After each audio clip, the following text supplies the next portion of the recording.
kakve vrste pritisaka direktnih i indirektnih, političkih, finansijskih, lobističkih možemo da očekujemo u naredne 2-3 godine na Rekom? Pritiska će svakako. Međutim, ono što mene zanima je kako će Rekom u stvari odgovoriti na pritiske.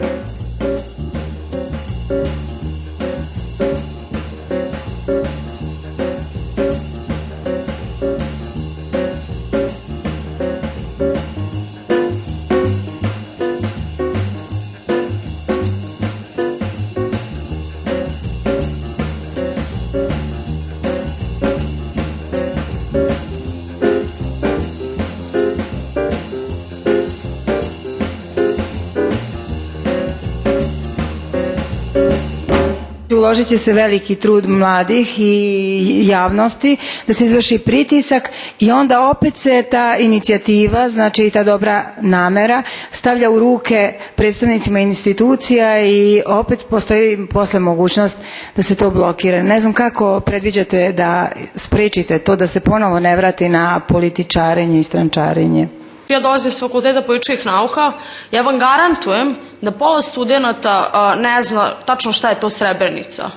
Jer mi kao, mi smo civilni sektor, mi smo obavešteni i baš zbog toga mi nismo svesni koje neznanje i neobaveštenost vlada. Znači mi to ne znamo, zato su bitni mass mediji, zato je bitno da vi na RTS-u, na velikim medijskim kućama, na tim kanalima da puštate te priče, jer ne samo da zapostavimo neobaveštenost. Predlog je da napraviti jednu regionalnu televiziju gde će se samo o tome pričati, jer dok Rekom dođe možda se i promeni vlast, pa će možda biti neki drugi RTS, pa će se drugačije diktirati. Jako je važno osnivanje ovakve komisije, utvrđivanje činjenica, zbog odgovornosti koju imamo prema preživelima i prema samim svojim društvima u kojima živimo. Te su činjenice dosta kompleksne i jedini način na koji one mogu da se sagledaju jeste taj regionalni pristup. Fokusiranje na žrtve u regionalnom konceptu briše granice među tim žrtvama, izjednačava ih i tada žrtve postaju naše. Žrtve su naše. Onog momenta kada udruženja žrtava počnu da pritiskaju državu, tu će da dođe do nekih, jer to su grupe ljudi koje vi možete neko vreme da izbegavate da pogledate, ali ne možete u potpunosti da ih ignorišete kada vam oni stoje pred vratima institucije i zahtevaju određene stvari.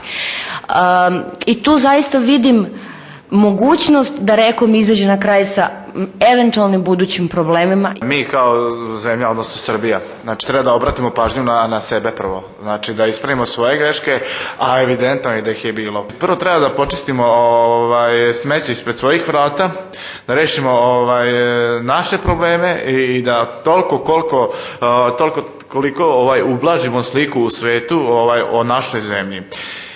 I samim tim bi poboljšali celokupnu situaciju. Zapravo motiva za izbjegavanje na neki način proces suočavanja sa prošlošću na tom nekom političkom nivou i međunarodnom nivou je zapravo možda, ja bih čak se usudio da kažem, određena iluzija da se krnji imidž ovog društva ili društava u regionu ili da se krnji imidž i da se stvara loš imidž same države. Mislim da samim suočavanjem sa prošlošću možemo da dokažemo zapravo da smo prevazišli određene probleme i da imamo određenu i društvenu zrelost. Da li prosto ovakva neka inicijativa ima cilj da se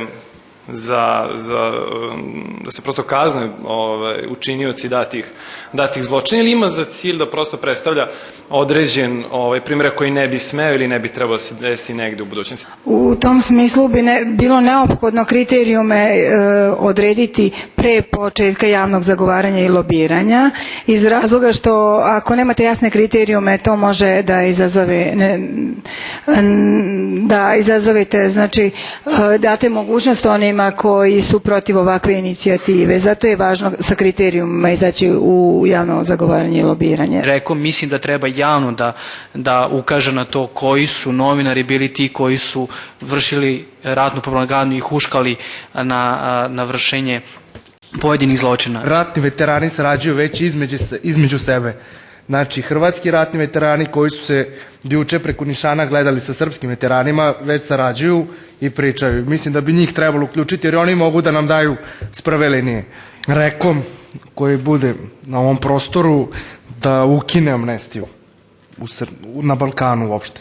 Ne mogu da čovek oslobodim kazne, ne ja, nego bilo ko, da je on izvršio genocid nad civilima, na vojnicima, nebitno, ratnim zarobljenicima, i samim tim što će on priznati to, da se kaže, puj pike ne važi, hvala ti što si pomogao, slobodan si.